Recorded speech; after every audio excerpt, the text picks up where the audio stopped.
अस्सलाम वालेकुम। अभी मैं मौजूद हूँ दरभंगा में और हमारे साथ हैं अयूब साहब जो तालीम से स्कूल चलाते हैं। बहुत सारे लोगों को जानते हैं, यहाँ पे सामाजिक काम भी करते हैं और बहुत सारे सामाजिक कार्यों में हिस्सा भी लेते हैं।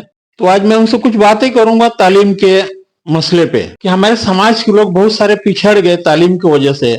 तो इस सिलसिले में उनकी सोच क्या है और किस नजरिए से देखते हैं, मैं उनसे बात करूंगा। अस्सलाम वालेकुम। और हमने एमए के बाद पीएचडी किया है, तो नाम मेरा है डॉक्टर अय्यूब इब्राहिम। और सामाजिक मुद्दों पे पसमानदा और दलित मुसलमान के मुद्दों को लेकर के 22-24 क्या बल्कि 25-26 साल से लगातार कोशिश जारी है। अपने कलम के माध्यम से, अखबारों में आलेख के माध्यम से शुरू में रहा, बाद में एक जर्नल ऑफ सोशल रियलिटी के नाम से निकाले। उसमें मुसलमानों की जो छोटी बिरादरियां हैं जिसे पसमानदा कहते हैं और हम दलित मुसलमान कहते हैं, इन लोगों के मतलब हालात को, उन लोगों के मतलब इतिहास को खंगालने का कोशिश किए। इस तरह से लगभग 2 दर्जन से ज़्यादा जातियों पे मेरा रिसर्च वर्क रहा है और इन्हीं सबको मिला करके कई किताबें हमारी आई है। 5 किताबें प्रकाशित है और एक 6ठी किताब अनकरीब दलित मुस्लिम रहनुमा आने को है। मेरी पहली किताब थी भारत के दलित मुसलमान खंड 1, उसके बाद एक पमरिया, फिर दूसरा भारत के दलित मुसलमान खंड 2, उसके बाद अंसारी नगीना, और 5वीं किताब रही है दलित मुस्लिम साहित्य और लेखक। सबसे पहले तो आपको मुबारकबाद दूंगा, आपने इतनी किताबें सारे लिखी हैं आपको।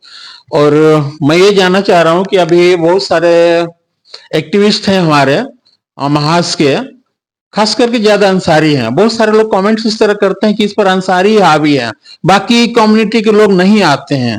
तो इसको आप किस नजरिए से देखते हैं?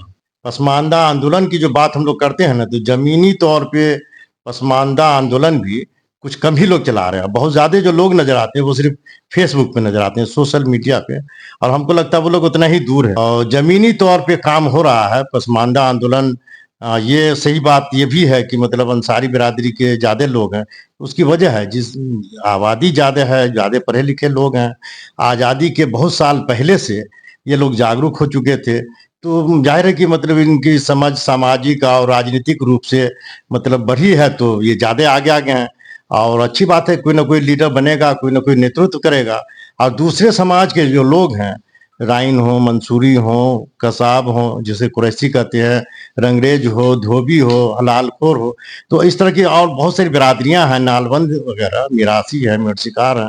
इन लोगों की आबादी भी कम है और इन लोगों के यहाँ सामाजिक राजनीतिक चेतना उतनी जागृत नहीं हो सकी है जितनी अंसारी बिरादरी में हो सकी है। तो अंसारी बिरादरी के लोग ज्यादा दिखेंगे ही, जाहिर है कि संख्या में है और पढ़े लिखे हैं। तो लेकिन दूसरे जो वर्ग हैं उसमें भी अब आ रहा है।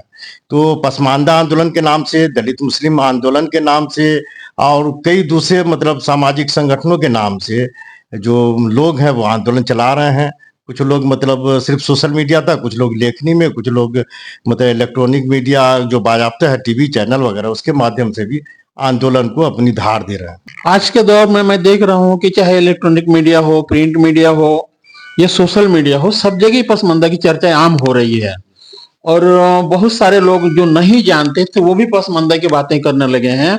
तो अभी आपके दरभंगा के शहर में यहाँ पे भी बहुत सारे कम्युनिटी हैं, पसमानदा में बहुत सारी जातियों के लोग हैं। बाकी लोगों को जोड़ने के लिए कुछ ऐसा आप लोग क्या कदम उठाना चाह रहे हैं, क्या करना चाह रहे हैं आगे? हाँ, ये इसको जोड़ने की जरूरत है, संख्या बल, क्योंकि पसमानदा मुसलमान जिसको कहते हैं हम लोग, जिसकी आवाज उठाते हैं, क्योंकि यह एक समूह वर्ग है एनेक्सर 1 और एनेक्सर 2 का, कि अंदर रहने वाली जातियों का।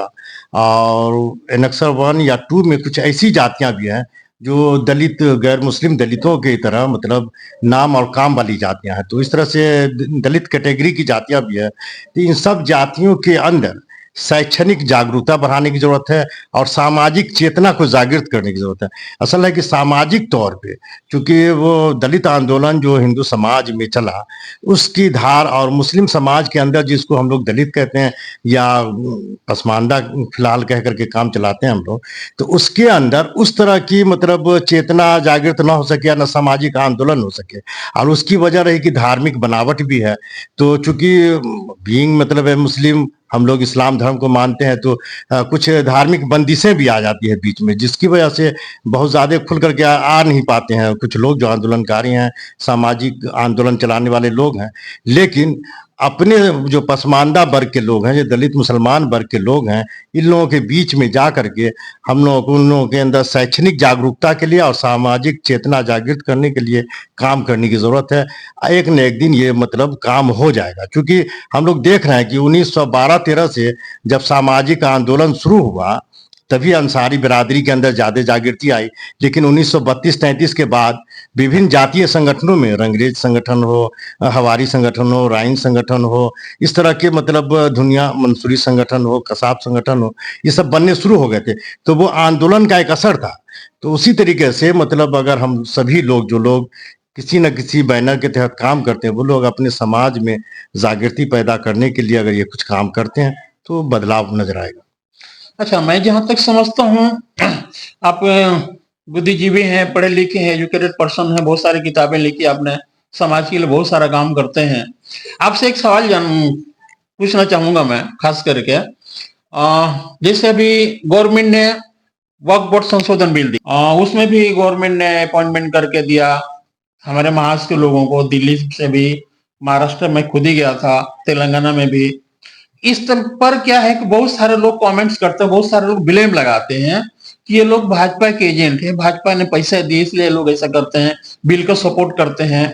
तो आप पढ़े लिखे हैं, एजुकेटेड पर्सन, आपसे जानना चाहूंगा कि जो संशोधन बिल है इसको आप किस नजरिए से देखते हैं? अभी थोड़ी देर पहले हमने कहा ना कि दलित हिंदुओं का जो आंदोलन रहा है, जो महाराष्ट्र से शुरू हुआ हो, तमिलनाडु से और बिहार और बंगाल के दूसरे इलाकों से, मुस्लिम समाज के अंदर जो दलित चेतना है ना, वो उस तरह का, चूंकि धार्मिक कुछ बनावट इस तरह की है कि बहुत ज्यादा नहीं हो सका, और न उस तरह की प्रताड़ना रही है मुस्लिम समाज की। लेकिन चूंकि भारतीय संविधान के द्वारा दलितों को जो मतलब फैसिलिटीज दी जाती है, उस तरह की फैसिलिटीज के लिए हम लोग डिमांड करते हैं। तो वहीं पे मुस्लिम समाज के लोगों के जो धार्मिक आधार हैं, उस पे भी कहीं कहीं जो बंदिशें हैं, उस पे वो मतलब दलित मुस्लिम आंदोलन अथवा पसमानदा मुस्लिम आंदोलन वाला जो आंदोलन लोग चला रहे हैं, उन लोगों के विचार ऐसा ना हो कि मतलब चूंकि वो धार्मिक जो बनावट है, चूंकि उससे थोड़ा सा मतलब कहीं ना कहीं वो मतलब टकराता हुआ नजर आता है, तो इसका ख्याल रखते हुए इस पर बात करनी चाहिए। उसके अलावा एजुकेशन के फील्ड में अपने जो पिछड़ गए हैं लोग, हाँ बिल्कुल, ऐसा ना कि जो भी इस तरह के टोला मोहल्ला गांव है हम लोगों का बसावट वाला, तो वहाँ जा करके एक जो छोटे स्तर पर ही से एक सामाजिक सर्वेक्षण हो, जिस तरह से भविष्य पूर्व में बीएमसी मकतब का कंसेप्ट आया था, जिसके लिए मतलब अब्दुल अहद मोहम्मद नूर साहब या अब्दुल कय्यूम अंसारी साहब सरकार में रह करके पूरे बिहार में, संयुक्त बिहार कह लीजिए, बिहार और झारखंड का जो हिस्सा है, वहाँ के लिए बीएमसी मकतब लाए और बीएमसी हॉस्टल, जिसमें से एक दरभंगा में भी बीएमसी हॉस्टल है। तो इस तरह का उस जमाने में जब आंदोलन चला, तो बाद के दिनों में इस बीच में जो आंदोलन की धार चलती रही है, बैकवर्ड मुस्लिम मोर्चा अथवा पसमानदा महाज या दलित मुस्लिम आंदोलन वगैरह, तो उससे प्रभावित होकर के बिहार सरकार ने मतलब तालीमी मरकज एक कायम किया था। तालीमी मरकज का मेन मकसद था कि पसमानदा मुसलमानों में पिछड़ी जाति, पसमानदा की जगह पिछड़ी जाति शब्द इस्तेमाल हुआ था, पिछड़ी जाति के मुस्लिम कम्युनिटी के मतलब बहुलता वाले क्षेत्र में एक तालीमी मरकज होगा, और उसमें पढ़ाने वाले लोग उसी समाज वर्ग से होंगे। तो लेकिन उसमें एक पॉइंट जो था उसका लोग इस्तेमाल करते हुए कुछ दूसरी जगहों पे दूसरे लोग भी शामिल होते चले गए, वरना अपने ही समाज का, अपने वर्ग का जो लोग होगा, अब वो अपने समाज के दुख दर्द को समझ रहा है और उसके हालात को, उसके रहन सहन को देख रहा है, और वहां जा करके वो पढ़ाता तो ज्यादा असरअंदाज होता वो। तो इसके लिए भी हम लोग कोशिश कर, चूंकि सरकार से फैसिलिटीज वो मिल रही है, अभी भी मिल रही है तालीमी मरकज वाली, तो उसको और अगर जागरूक कर दिया जाए। दूसरा ये किया जा सकता है कि जो संगठन वगैरह चल रहे हैं, वो अपने तौर पे कोई कोचिंग सेंटर या कोई छोटा छोटा तालीमी इदारा जो हो सकता है, जिसको फंड संगठन के द्वारा अथवा आपसी चंदों से हम लोग कर सकें, कर करके उसमें तालीमी जागरूकता बढ़ाई जा सकती है। जी बहुत बहुत शुक्रिया, आपसे बात करके बहुत अच्छा लगा और आपके सजेशन भी बहुत अच्छे रहे। मैं कोशिश करूंगा कि अपने महाज के अधिकारियों तक पहुंचा दूं आपके मैसेज, ताकि कुछ अमल करें, कुछ काम करें, कुछ प्रोग्राम बनाएं, कुछ रास्ता निकाले जो लोग गरीब हैं, पिछड़े हैं, उनके एजुकेशन के लिए। शुक्रिया, धन्यवाद।